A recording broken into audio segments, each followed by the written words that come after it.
So ఆగండి, మీ 30,000లో ఒక మంచి గేమింగ్ కోసం కానీ, మంచి డిస్ప్లే క్వాలిటీ కోసం కానీ, మంచి కెమెరాస్ బ్యాటరీ లైఫ్ అంటే రావాలి అనుకుంటే మాత్రం మంచి మొబైల్ కోసం వెయిట్ చేస్తున్నారా? నేను ఒక టాప్ 5 మొబైల్ చెప్తాను. ఈ మొబైల్స్ కూడా బెస్ట్ 5G మొబైల్స్ అవుతాయి అండర్ 30,000లో. Number 1 Oppo K13 Turbo. ఇది రీసెంట్ గా లాంచ్ చేశారు. ఇందులో మనకి ఇన్బుల్ట్ ఫ్యాన్ ఉందన్నమాట. మీరు ఎంత హెవీగా ఇచ్చేద్దాం అనుకున్నా సరే హీట్ అవ్వదు. Number 2 Poco F7.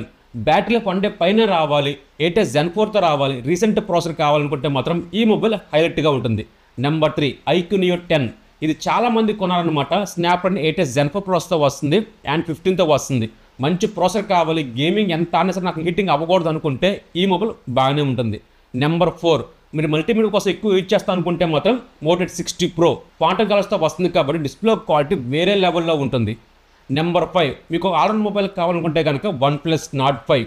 Display quality, camera quality, processor, battery life ఒక మంచి స్పెక్స్ ఉన్న మొబైల్ కావాలనుకుంటే కనుక ఈ మొబైల్ చాలా బాగుంటుంది. OnePlus Nord 5. ఇవన్నీ లింక్స్ మీకు కింద కార్డ్స్లో ప్రొవైడ్ చేస్తాను, ఒకసారి చూసేయండి. వీడియో నచ్చిందా? ప్లీజ్ లైక్ చేసి మన ఛానల్ వచ్చేసరికి